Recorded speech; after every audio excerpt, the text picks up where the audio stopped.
Okay. Go. Yeah, cool. Okay, so this is our behind the scenes podcast. So, what we're going to do is this week's is mine and Krista's. We're talking about Blast from the Past articles, but the podcast series will feature all of our Grazier team talking to each other about various things that we've undertaken, articles, stories, and just things we want to have a chat about. So Kimberly is our cadet journalist about to undertake some tertiary study, which is a bit exciting. Very exciting. I'm the manager of the paper and do some feature writing in the rural page, bits and pieces. So everyone will introduce themselves as they do their podcast episodes. But tell us, so we kind of got a gruesome Blast from the Past theme happening here with 3 stories that are a little bit morbid and dark. So we thought we may as well start the way we want to continue. Interesting. Yeah. So give us your first one. What have you got up first? So, I uncovered the history of the Headless Horseman, which was something that I didn't know a lot about. Basically, all I know about the Headless Horseman is when one parent or another on the way back from Deniliquin would pretend to run out of fuel and say, "Oh no, we have to sleep here tonight. The Headless Horseman will get us." And so, I know, right? Not all parents did that. I know, just mine. We were different. Yeah. And so I thought, you know what, let's have a look into the history of the Headless Horseman. And so the spot that you're talking about is on the road, the Cobb Highway between Hay and Deniliquin? Yes. There's actually some sculptures and stuff yeah, there, it's isn't like there? the Black Swamp. It was always called the Black Swamp area. And recently they added it to the Long Paddock. Yeah, so there's some nice sculptures and like a little sign to sort of signify the significance of that spot. Cool. Yeah. And so, the Headless Horseman of that area, anyway, there's a few around the world, was believed to be a Moolameen butcher who, outfitted as the Headless Ghost, would About what time are we talking? Like Oh, sorry, I get carried away. 1800s? 1887. Okay. Yeah. So he dressed up as this Headless Horseman, and he would The go Moolameen butcher would dress up. Yeah, and he would go and spook, drovers and stuff, and then take 1 or 2 little stragglers and go and sell them in his shop. Oh, so it was a business. Yeah, he was a bit. It was like a marketing tool. Yeah, absolutely. Ish. Yeah, no, he'd go and get some free meat for himself. Yeah. Oh, okay. Yeah, All no right. flies I just on thought that it was fella. a ghost story, but it's it's like a business Yeah, lesson. it has purported origins in the Okay. area. There's a book that a gentleman from Deniliquin wrote, and this is where a lot of this information came from about the Headless Horseman. But it's actually quite interesting, and you would know yourself, the rabbit holes you go through when you start looking up a topic for a historical article, and then suddenly this crops up and that crops up, and the things that you actually find on Trove are really fascinating. So from that, there's actually a few murders over the decades that occur in the area, and one of them was this gentleman from Deniliquin who belted a gentleman to death and stole all his money. He had a business in Kerrang, and he was returning from Wilcannia, so he was sort of in the Balranald, Deniliquin sort of area. Fair around there. distances to travel in the 1800s. Oh, yes. Weeks With and or without weeks. getting belted along the way. Yeah, absolutely, yeah. Okay, so the traveller belted someone. Yeah, he was kind of like an itinerant sort of fella. Yeah. Just floated around. And the gentleman was always known to carry cash, jewels, valuable things, sheepskins with him, as he's travelling from one place to the other. And so when he was found, the wounds were determined there was no way he could have done that to himself, obviously. And so he was inflicted with wounds, all his stuff was gone, and so it was a foreigner named Cordini, and he was located near Pretty Pine. And so even though he said, no, I wasn't in that area, I was near Balranald, but he was actually located at Pretty Pine around that time, and all signs pointed to him. And Did they point to him, or was it easy to blame a foreigner back then? Yeah, well, that's what I was wondering originally, and I don't know, maybe I'm just a bit prejudiced, but in this day and age of DNA, I sort of still have a doubt, because another story that I read named Chinaman Charlie, the tone of that article felt pretty clear that they were, oh, Chinaman did it, good. But nobody liked that man. But it was easy to put two and two together And and make four. blame a crime on him. That's exactly right. So what happened to Cordini? Well, he was hanged in Deniliquin. And They hang people in Deniliquin. that's exactly, I'm glad you said that, because I felt like, oh, it's probably really obvious or well known that they hang people in Deniliquin, but I didn't know that. No. So after that, out of curiosity, I Googled hangings in Deniliquin, New South Wales. And then... I'd love to see your Google searches. Yeah, I know. Sorry, keep and going. that took me down another rabbit hole. Okay. Yeah. Yeah, so it's very interesting, and it is actually... was it like public hangings? Yeah. Like in the movies? Yeah, I believe so, anyway, from what I can gather. Wow. Yeah. Okay. All right. Well, my story, luckily, didn't end with a hanging, because this kid was only about 15 when he... so this is about Alexander Bryson. This is a story that I did for Blast from the Past. Again, late 1800s, 1893. And it was at Mungadale.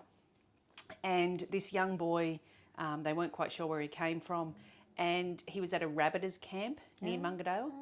So I think people kind of tended to camp together, but they weren't always travelling together and didn't always get along. Yeah. So he was belting a pup or something, and someone took offence, and this young boy said, "That's it, I'll shoot you." Ooh. So some of the language. He was chastised by a fellow campler, John Bartley. Bartley said, "I'm going to give him a box about the ears." And then this young kid was reported to be livid, and he was heard by other people at the camp saying, "I'll shoot you, you bastard." And then when he came back with a Winchester rifle, put the gun to his shoulder, took aim, and everyone said, "Put it down, whatever." But he fired. Now, apparently this bloke, who they buried him as George Smith, only because, and we still don't know if that's his name, but he had a notebook in his pocket that said George Smith, so that's what they buried him under. Just bizarre. But he actually staggered back towards the fire, and witnesses say he yelled out, "I'm shot dead." So all these kind of quotes and that are in old newspapers, it's also a look back at language and how people lived as well. Yes. So so the police from Hay would come, and apparently this kid, he said he was 15, he was from Victoria, from the Carlton area, and he was an orphan. But it was found out that he wasn't an orphan at all. He had a family that he'd run away from, he and his brother. So he stood trial for murder at Hay Court, and they actually realised that he was 13. Oh. So he'd run away from home several years before that, he and his brother. So the thought of a 10 or 11 or 12, even 12-year-old running away from home to actually travel from Victoria to be camping around Mungadale at Hay, wandering around. So at the time, Justice Stevens was in charge of the sentencing and whatever, and he said it was his duty was an extremely painful one to have to sentence a child to death. Oh, God. So that, I don't know how that would have sat on your soul, but anyway. Absolutely. But they said, so back then, 1893, there was two newspapers in Hay. So our newspaper, the Riverine Grazier, and there was one called the Hay Standard, which the Grazier absorbed at some stage. But the Hay Standard reported, it says here, during the whole of the trial, the boy showed the utmost indifference and gazed about the court in the most unconcerned manner. And when the death sentence was passed on him, he stood unmoved and left the dock with the same light, careless manner that he had entered it. Wow. So at age 13, he already didn't care about his life. Fella, yeah. But when he was sent to jail, his father petitioned and said, this kid is too young, he's run away, we want to help him.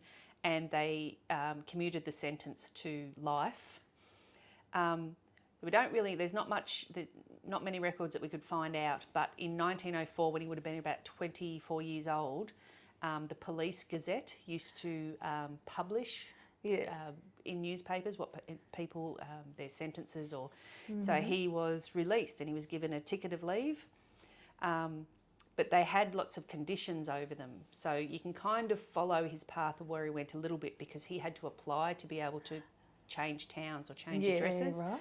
So in 1905, he was allowed to move from Cobar to Broken Hill. And then in 1906, he was granted permission to leave the state for 2 months. But that's the last we can find of him. Wow. So he would have only been he wouldn't have been 30 yet. He was 26, 27, 28 at this time. Yeah. Do I recall he got married? So an Alexander Bryson, which is this kid's name, in 1917 married a woman called Edith in Camberwell in Victoria. But I was so far down the rabbit hole in this story too. I was buying people's birth certificates online and marriage certificates and trying to match up who was who. It's the same name, the age is about right, but we just don't know. And from then, we don't know what happened. But there's this prison photo, which we might... it's very interesting. Makes you try and wonder get that insert. It's just such a he it's just looked such like a as child. an adult. But I don't know whether that's just his natural the way his face rests, or he's just sneering at the camera, but he's got quite an interesting face, doesn't he? I mean, it's not a very good photo, but that kid should have been having a photo taken of his cricket team or a school photo, not a prison photo. So it's just absolutely really interesting stuff. But you've got another story. Yeah, well, this was the other side of my rabbit hole.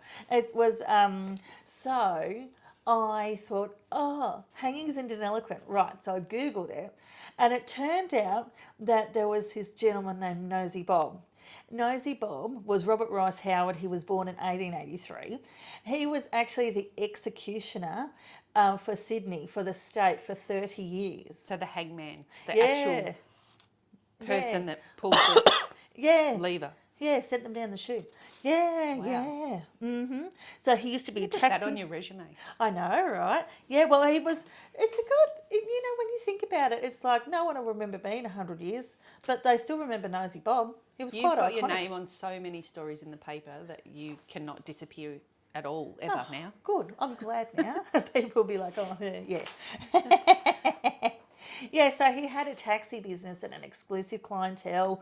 He was very handsome, so stories go. And, things were going pretty well for Nosy Bob.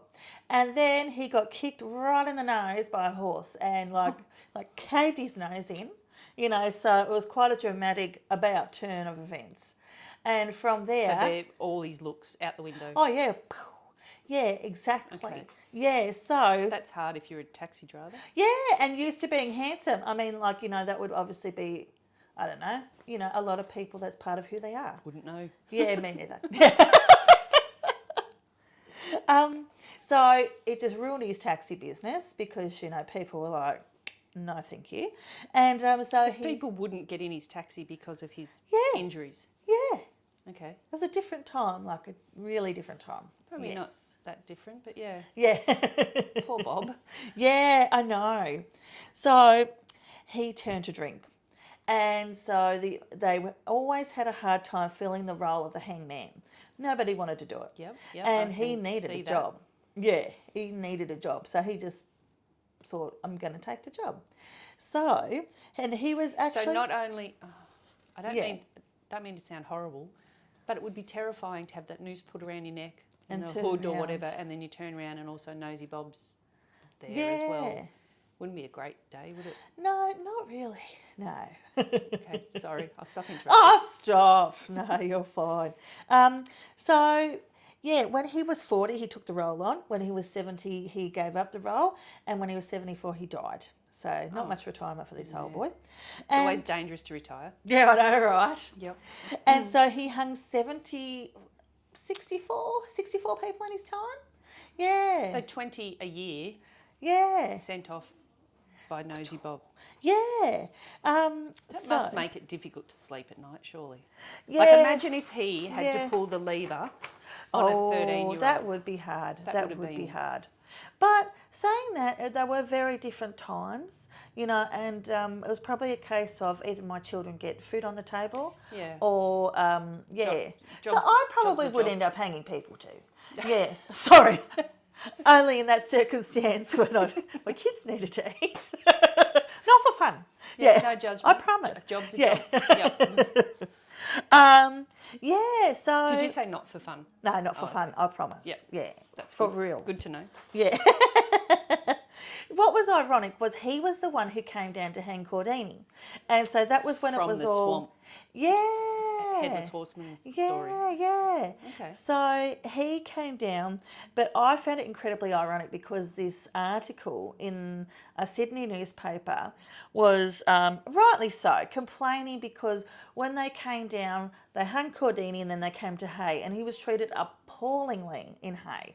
Absolutely appallingly. What do you mean by he was treated? He was treated badly Yeah. when he was in Hay. Yeah, exactly. So they had their meals in Tattersall's hotel, and no one would sit near them. They could get no beds anywhere. They had to be accommodated at the courthouse, and the hangman didn't even bother to try and get a taxi because he knew better. Because he was the hangman, or because of his injury, do you think? Because he was a hangman. Maybe also that sort of compounds it. Yep. But yeah, definitely because they were the hangman and they really didn't want him to be there and they opposed it. Okay. Yeah. And but the assistant wanted to get a lift in a cab, but he couldn't get one either. Yeah. And so they walked to the station and left on the Thursday. What does the hangman's assistant do? I don't really know. Yeah. I don't know. Might be a future story. Yeah, that's true. Another rabbit hole. Yeah. Yeah, but yeah, no, it was just so interesting, and that's the best part of writing Blast from the Past. Number one, you get down through rabbit holes, and number two, you find out things that you didn't know before, and so they're generally really interesting to write, and like it's fun. Which is important to note that if we don't report stuff in the newspaper, it's not there for history. That's exactly Just right. quietly. That's exactly right. If we don't get that news and that information, it's not sitting out there for your children or your grandchildren to come and flick through in 30 years' time and say, oh, I want to see Pop's article when he did this really cool thing. And I think it's in this edition of the Grazier. You know, history's lost if we don't record it. That's right. Okay, all right. Well, maybe we'll wrap it up. Yeah. Thanks for listening to our first bumbling episode of our Grazier Stories podcast, and we'll see you in a fortnight. Absolutely. See you then.